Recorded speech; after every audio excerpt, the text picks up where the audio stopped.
안녕하세요. 이번 강의에서는 영어 과학기술 논문 작성법에서 결과 작성법에 대해 말씀드리겠습니다.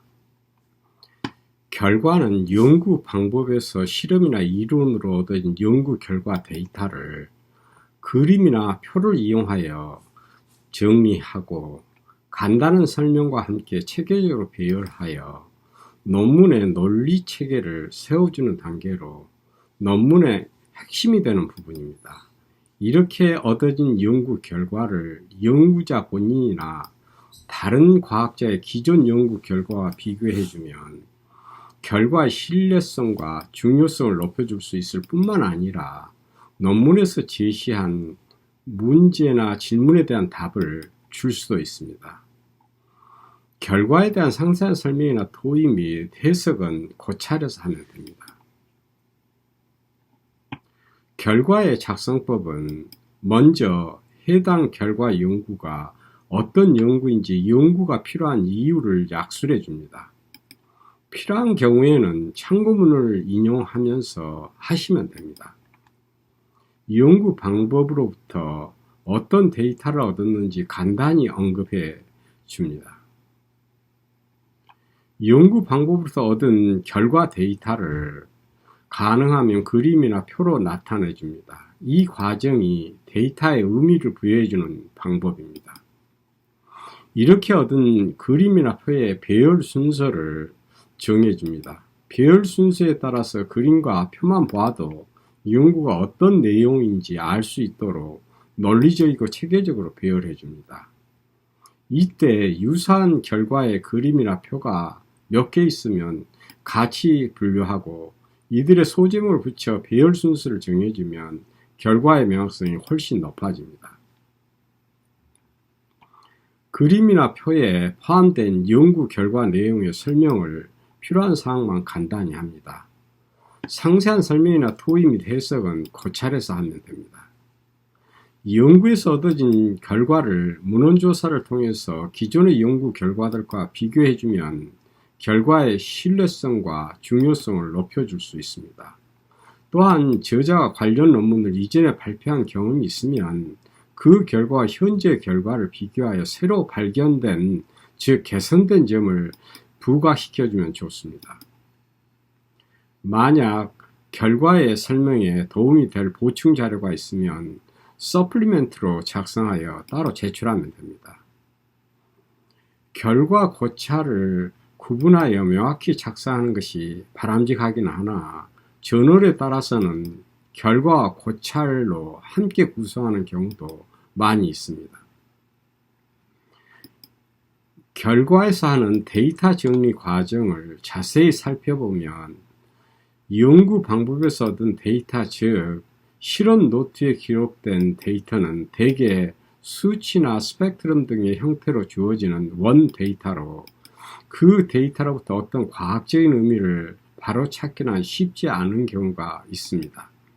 그런데 이들을 그림, 표, 사진 등으로 나타내 보면 중요한 과학적인 의미를 가진 결과를 얻어낼 수가 있습니다. 이렇게 얻은 결과를 2차 데이터라고 하며 이들을 그룹화하여 설명하면 연구 결과가 됩니다.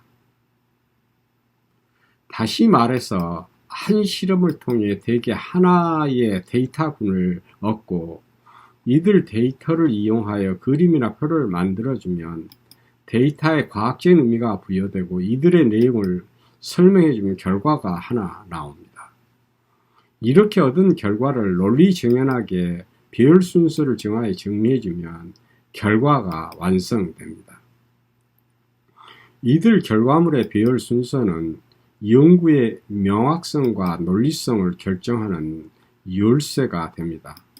좋은 논문이 되기 위해서는 데이터가 충분해야 하겠지만 충분히 많아도 배열 방법이 적절하지 않으면 어려워집니다. 마치 징검다리를 건널 때 처음 그림처럼 돌의 개수를 줄이려고 돌 간의 간격을 띄엄띄엄 놓으면 건너다가 물에 빠지기 쉽습니다. 반대로 세 번째 그림처럼 돌을 너무 많이 두면 돌 간의 간격이 작기는 하나 지그재그로 건너야 하기 때문에 건너기는 좋기는 하나 혼란스럽고 건너는데 시간이 많이 들지요. 그러나 가운데 그림처럼 돌을 일정한 간격으로 똑바로 잘 정리해 배열해 놓으면 물에 빠지지도 않으면서 빨리 건널 수 있죠. 연구 결과의 배열도 똑같습니다. 실험 데이터를 잘 정리하고 정리된 데이터인 그림이나 표의 배열을 순차적으로 잘하면 독자가 연구 결과를 훨씬 빨리 그리고 쉽게 이해하도록 도와줄 수 있죠. 다시 말하면 결과를 작성할 때는 가운데 그림과 같이 꼭 필요한 데이터를 이용하여 결과를 작성하면 논문의 수준을 높일 수가 있습니다. 그럼 서론 작성법에서 소개했던 반도체 시각 반응에 대한 논문을 예로 이용하여 결과 작성법을 설명해 보겠습니다. 실리콘 웨이퍼가 식강용액과 반응할 때는 고체 액체 경계면에서 반응이 일어납니다. 그래서 이 반응에 영향을 미치는 실험 변수들을 보면 식강용액 내에서 반응 성분의 물질 전달 영향과 식각 속도의 시간 의존성, 식강용액의 성분 및 농도, 그리고 온도가 있습니다. 이들을 실험 변수로 하여 이 연구에서는 실험 1, 실험 2와 같이 6개의 실험을 수행하였습니다. 그리고 각 실험에서 얻은 데이터를 이용하여 그림과 표를 만들고 이들의 내용을 설명하여 결과 1, 결과 2 등과 같이 만들어졌습니다. 여기서는 실험 1의 식강 용액의 교반 속도의 영향과 실험 3의 산화제 종류의 영향 두 가지 실험으로부터 각각의 결과를 이끌어내는 과정을 설명해 보겠습니다. 그럼 실험 1로부터 결과 1을 이끌어내어 작성하는 과정을 살펴보겠습니다. 먼저 액체 고체 불균형 반응에서 물질 전달의 중요성에 대해 총괄적으로 이야기하면서 연구의 배경 혹은 필요성을 간단히 제시하고 그래서 어떤 방법으로 실험을 했는지 실험한 방법을 이야기하며 그로부터 그림 2와 같은 결과를 얻었다고 그림 2를 보여주고 이어서 그림 2에서 보이는 연구 결과를 설명해 줍니다. 마지막으로 이 결과를 기존의 연구 결과와 비교해 연구 결과의 타당성을 지지해 주면 연구 결과에 대한 신뢰성을 높일 수가 있어 더 좋겠죠. 그러면 용액의 교반 속도가 증가하면 물질 전달에 영향을 배제할 수 있으며 이러한 결과는 기존의 연구에서 관찰된 내용과 같은 결과로서 연구 결과에 대한 신뢰성을 높일 수 있을 뿐만 아니라 이 연구에서 수행한 모든 실험을 물질 전달의 영향을 배제할 수 있는 650 rpm에서 실험해도 된다는 당위성을 부여해 줍니다. 그러나 연구 배경이나 방법은 이미 서론과 연구 방법에서 자세히 설명하였으니 결과에서는 저자가 필요하다고 생각하면 아주 간단히 작성하고 그렇지 않으면 생략해 주어도 됩니다. 다음은 실험 3으로부터 결과 3을 작성하는 과정인데요. 먼저 실험 방법을 약술해 주고 그 실험에서 얻은 데이터를 테이블 1에 나열을 했다고 보여주며 이어서 테이블 1에서 보이는 연구 결과를 설명해 줍니다. 연구의 데이터를 보면 실리콘의 형태와 상관없이 식각 속도가 식강용액에 따라 달라지는 걸 보이고 있는데 왜 그런지 설명해야 합니다. 그래서 기존 문헌을 조사해 보니 그 이유를 설명하는 것은 결과 1과는 달리 매우 많은 검토와 토론이 필요한 것이었습니다. 또한 결과 3을 설명하는 것은 이 연구에서 제시한 질문에 대한 답을 주는 연구의 핵심 내용입니다. 그래서 여기서는 테이블 1에서 관찰된 연구 내용만 언급하고 그것에 대한 상세한 토론은 고찰해서 하게 되는 것입니다.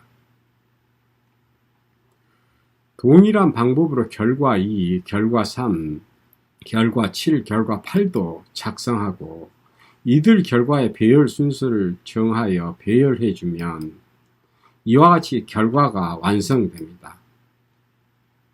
실험 작성법에서 말씀드린 것처럼 결과에서도 유사한 데이터를 모아 소제목을 붙여 결과를 작성해주면 보는 바와 같이 결과의 내용이 훨씬 명확하게 작성됩니다. 즉, 소제목과 그림 혹은 표만 보고도 결과의 내용을 이해할 수가 있습니다. 결과의 작성에서 주의할 사항은 가능한 연구 방법은 결과에서 기술하지 말기 바랍니다. 논문 심사를 하다 보면 많은 논문에서 연구 방법을 작성할 때 쓰지 않고 결과에서 쓰는 것을 자주 봅니다. 결과는 장황한 설명보다는 간단 명료하게 작성해야 합니다.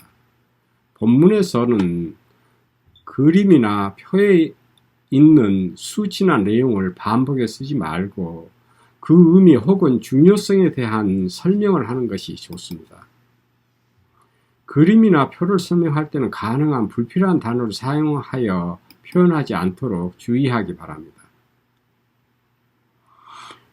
결과를 쓸 때 자주 사용되는 영문 표현을 살펴보겠습니다. 먼저 해당 연구 결과가 어떤 연구인지 설명할 때는 다음과 같이 간단히 해주면 됩니다. 예를 들면 The effect of the mass transfer on the reaction rate was studied by measuring the rate as function of agitation speed in the reaction solution과 같이 쓰시면 됩니다. 연구 결과, 즉 무엇을 발견하였는가 또는 무엇을 관찰하였는가는 이미 과거에 이루어진 것이므로 과거 시제로 표현해 주면 됩니다. 예를 들면 The formation of void was observed from 같이 쓰시면 됩니다. 그러나 그림과 표의 설명은 현재 시제로 작성합니다. 예를 들면 Table 3 shows the data 같이 쓰시면 됩니다. 결과 내용을 기술할 때는 목적을 강조하기에 수동태를 사용하여 작성합니다.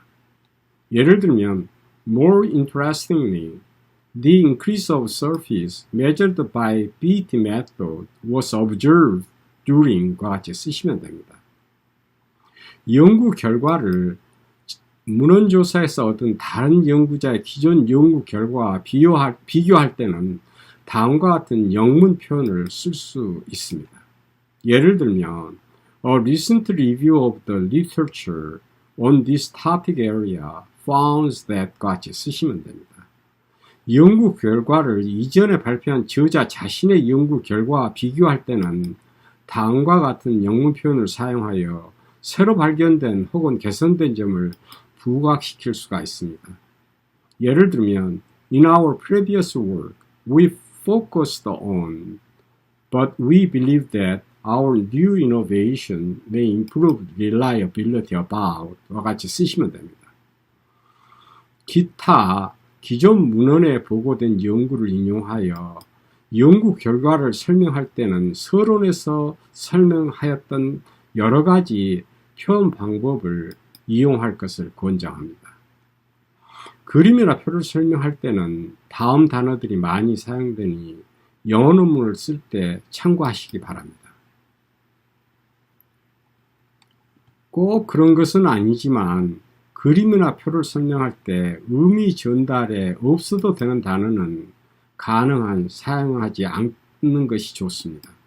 예를 들어서 It is clearly shown in Table 1 that impurity included in culture media inhibited the growth of E. coli 라고 쓰는 것보다는 It is clearly shown in Table 1은 빼고 단순히 Table 1 shows that impurity included in the culture medium inhibited the growth of E. coli 같이 쓰거나 혹은 아예 impurity included in the culture media inhibited the growth of E. coli 라고 간단히 쓰는 것이 좋습니다.